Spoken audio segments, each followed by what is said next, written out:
So this just hit today. E3 was a trade event for the video game industry in the United States. Oof.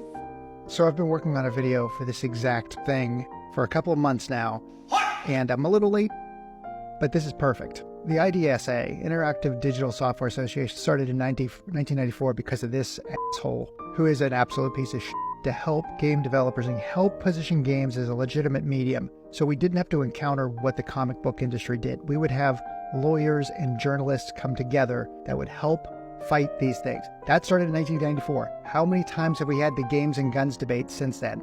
Forever. This includes the gruesome and grisly video games that are now commonplace. It's an ongoing debate. It'll never end. Why? Because the ESA is a lobbying group for the government. The ISDA started in 1994, and it converted to the ESA, Entertainment Software Association, in 2003. And since then, look at the donations that have gone to politicians from there. This is why E3 has been dead since about 2003. E3 was a celebration of gaming as a medium, but eventually became homogenized into just give us money. The floor costs this much.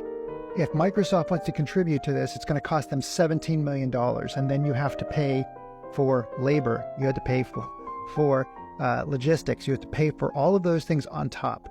So these companies wound up saying, like, why are we funding this group that is no longer in our best interest? And it isn't in our best interest, because tons of articles have come out to show that the ESRB does not have our best interest at all.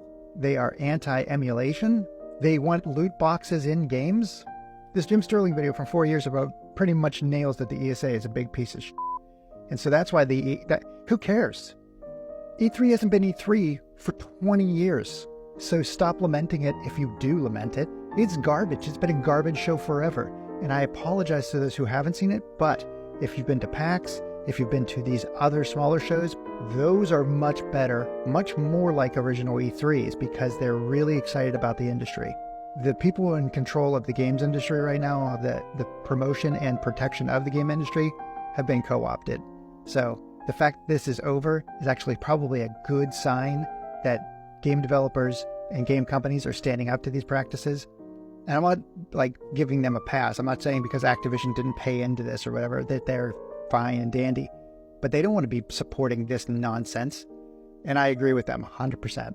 So video is coming up still, but this kind of takes the wind out of my sails a little bit. I'm not gonna lie.